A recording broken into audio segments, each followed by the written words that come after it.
Hello, everyone, and thank you for joining us. My name is Laurent Roffet, and together with Mitch Gross, we are Accessio Consulting. We're a company 100% focused on helping companies to figure out their accessibility programs, very often in the context of DEI. Our thanks to United Airlines, a partner in this endeavor, and a lot of what you're going to see today are the result of a survey that we've just finished and published just a few weeks ago. Again, done in cooperation and partnership with United Airlines. Today we're going to talk about accessibility in travel. Let's make sure we understand what accessibility means in the context. It is a comprehensive approach to making sure we provide to people with limiting conditions everything that they need in order to interact fully with the world around them and perform to their maximum and optimal potential. In the context of travel, what we're looking at is, again, making sure that traveling people have everything they need, address all the requirements, so they're able to enjoy in a safe manner their travel experience, but also at the end of the day to be able to perform their work assignments in the best optimal manner. That is what we consider to be in travel. Um, the traveling population with accessibility requirements are obviously a subset of a much larger population with requirements. The estimate is about 1 in 4, 25% of the worldwide population has some limitations. Certainly in the US, a lot of the CDC reports and other sources have identified about 1 in 4 again with some type of requirements. 1 in 7 identify with having a mobility requirement. But mobility is not just accessibility is not just mobility. It's true that when we think about accessibility, the first picture that comes into mind is a person in a wheelchair, either a manual wheelchair or a power wheelchair, maybe using a walker. But actually, mobility represents under 50% of what is considered to be an accessibility challenge. We have visual, we have hearing, we have neuro and cognitive, and we have others. And a lot of the result of the surveys that we've just finished point to the fact that a lot of people identify other challenges that are not usually consider a mobility or another type of accessibility requirements, such as size, chronic pain, severe allergies. All those will be a challenge to address in the context of travel. Needless to say that very often people have more than just one challenge. You could have a mobility challenge, maybe a result of an injury, and sometimes you will have some type of speech impairment, for example. So remember, it is not just mobility. Mitch, on to you. Thanks, Laurent. Let's talk about the population of people with accessibility requirements. There is a conventional wisdom that people who have these requirements select jobs that don't require them to be on the road. They don't travel as much. We spoke with travel managers who said, oh, we don't have any travelers with requirements. But the fact of the matter is that it's just not the case. So as we conducted the survey, and we spoke with hundreds of travel managers and travelers, all size companies, all levels of travel spend and so forth. And what we found was that people with accessibility requirements travel just as much, perhaps even more than folks without those requirements. And in fact, even more we're planning to get on the road within the next 6 months when we did the survey over the summer. So this sort of myth that we don't have to worry about accessibility because there's no one traveling is something that really needs to be examined and set in the back of our minds. And in fact, the spend is actually greater, and this is kind of common sense. The data bears it out. There is a higher likelihood that people with accessibility requirements will fly in a premium class of air or book a higher star rated hotel. Why? Because that's what's required for them to have their requirements fulfilled. So whether you're a travel manager looking to contain cost while providing the best experience, or you're a supplier looking to ensure that you have loyalty among your most attractive travelers, as well as doing the right thing from an ethical and a DEI perspective, this is a population that really deserves a lot of attention. However, it's overlooked. We talk a lot about this being the invisible 26% of travelers. When we spoke with travel managers, almost 70% said they didn't know how many of their travelers have these requirements. And close to 1 in 4 estimated the very smallest percentage, 5 to 10% of their population. But when we spoke to the travelers themselves, almost half of them self-identified as having a requirement or having had an accessibility requirement in the past. It's a big numbers. It sort of dwarfs the number of road warriors at 16%. So even if this is a little on the high side, it's a big population. This is not a niche. Why is this so? Why is this there's such a vacuum? Well, what we saw was that many travel managers, almost a third, don't currently attempt to identify the accessibility requirements. 50% rely on the travelers to self-identify. When we spoke to travelers, though, half of them said they didn't know who to talk to within their company. So there's just a natural disconnect. On the travel manager side, it's often for good reasons. People are concerned about privacy issues, HIPAA. They don't want to be insensitive. They don't have the systems in place. So it exists for understandable reasons, but it exists. And the impact of this is profound. Most travelers, in fact, almost 3/4, don't have anyone on their team designated to address accessibility, even on a part-time basis. And the percentage of their total team time that is spent addressing accessibility, whether it's ad hoc or programmatic, is minimal. Let's hear what the travel managers themselves have to say about how they identify their accessible travelers. It's a huge nebulosa for me. I don't know what the distribution is. Somewhere between 2,000, 3,000. So there's a lot of travelers. 5 people. We're a small team for 130,000 people. When it comes to travel, the traveler who needs an accommodation would normally just work directly with our travel agent, with the TMC, and say, hi, we have a profile for each person in the travel.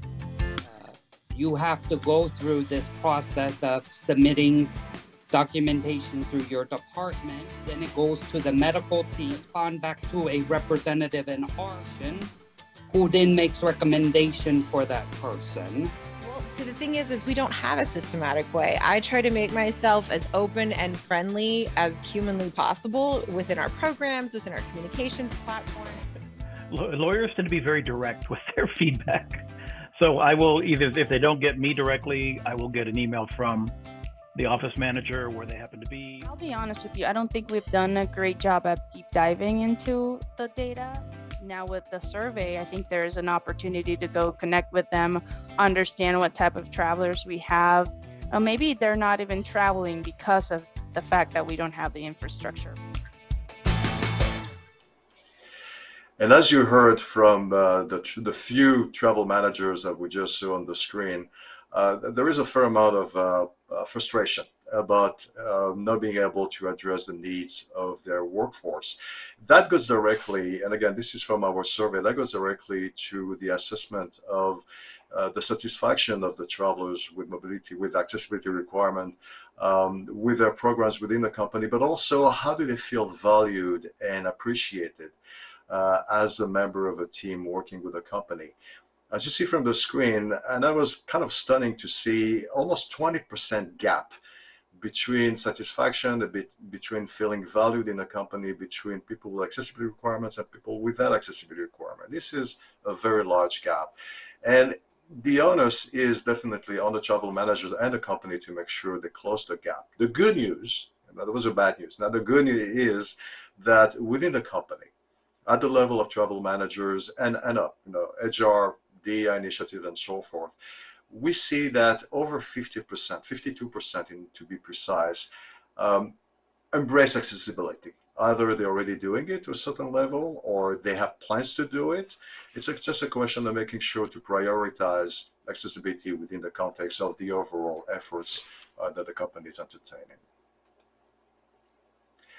At Accessio, as a way to address the issue and as a way to help the managers and the suppliers of the company to understand the accessibility and how to solve the accessibility issue, we are using a concept which is very simple. It's a triangular relationship between all actors involved in making sure that accessibility is addressed properly. So obviously we have the travel managers, we have the travelers, we have the suppliers, but here we have to remember that each component has to take an active, proactive, structured way of addressing accessibility issues. And all that, of course, is driven by good communication and data and information flowing between those three components. Now, the success, if you will, because we have to build a business case for the company, the success of accessibility programs is measured differently for each of those components. For the travelers, it is an enjoyable and safe travel experience, and at the end of the day, that they will be able to perform to the best of their ability. For the travel managers, it's just to make sure that they spend the appropriate amount of time and energy and the resources to make sure they can address those requirements. And again, at the end of the day, it goes to the bottom line. It certainly goes to making sure that they fulfill the DEI commitments. For the suppliers, it's even more important because if you're a supplier, you want to make sure that you provide the clients with the goods and services that are required. You're going to extend your contract, and it also goes directly also to supporting the DEI initiatives. Mitch, on to you. So where do we go from here? And it's great to see that over half of the travel managers would very much like to address this issue. Otherwise, this would have been a pretty depressing webinar, but it's actually very positive. There are so many easy places for us to begin. Communication and the data capture is so critical, and there's very little expense associated with these things. Just knowing who to reach, how to reach them, and so forth sets us ahead. And opening that two-way dialogue or that three-way dialogue to leverage the triangle is so important. Duty of care and disruption management, clearly there's an obligation for the corporation, but this came through. There was tremendous consensus between travel managers and travelers on where to begin, what the challenges were, where the priorities were. Duty of care and disruption management rose to the top, I think for pretty obvious reasons, the impact that this can have on people's lives as well as their productivity. Policy, again, is sort of low cost. People do a lot already, but many travelers are unaware of what's already available to them. So this is a natural. And the meetings, team travel, this is emerging. It's becoming more and more important with hybrid travel. We love this one because it's so local. You don't need 100,000 hotels in your program to be impactful. You just need one location for a great experience for everyone involved, regardless of whether they have needs or not. And the rest is sort of motherhood. Start with small steps. Learn from your success, roll it out, publicize the successes, implement, expand, improve on what you've got, move to the next, and pretty soon we build a wonderful foundation, one brick at a time. I think finally what you'll find is you don't have to do this alone. There's a tremendous community through GBTA, ladders programs throughout the industry of colleagues who want to be involved, management, DEI programs. Everyone who we've spoken with believes that this is a really important thing, and they believe it from the perspective of both the CSR side, the social responsibility, as well as the economic impact. So we'll go now, we'll give the last word, the almost last word to the travel managers. So I would create visibility in the process of asking for and getting support for these folks in this population, because you can't change what you can't see. We work to provide, make everything as accessible as possible. But then we specifically, when we have people join, Tell us what you need to make this work. It's like, oh my God, we have so much to do. And we've been focusing about this other type of diversity, but not, being inclusive with disabilities. And I think that's work that absolutely needs to be done. But ultimately, the dream, I think, is obviously a hybrid between the technology, the services, and the humans. But right now, we're going to be in a very human, communication intensive mitigation process. We just had a session Tuesday, which was the 32nd anniversary of the Americans with Disabilities Act. Right. And we had someone presenting on neurodivergence, and what that encompasses and what kind of accommodations people who are neurodivergent might need. But it really cuts at the heart of what I think travel management is all about, which is really enabling and empowering employees to understand the best ways they can do business and grow in their roles in the world. So just to wrap up, what we see is this is a very large but largely invisible market with unmet needs that have an impact on how people feel about their companies and how productive they are on the road. There's a lot that's being done, but it's largely ad hoc, and there's an opportunity to structure these programs, make them more effective and more efficient, beginning with communication and information. The great news is that travelers, travel managers, and we would say suppliers as well, pretty much agree on where to begin. And there's a very strong commitment to make things happen. So let's make things happen. Thanks very much for your time today. That concludes our portion. Thank you.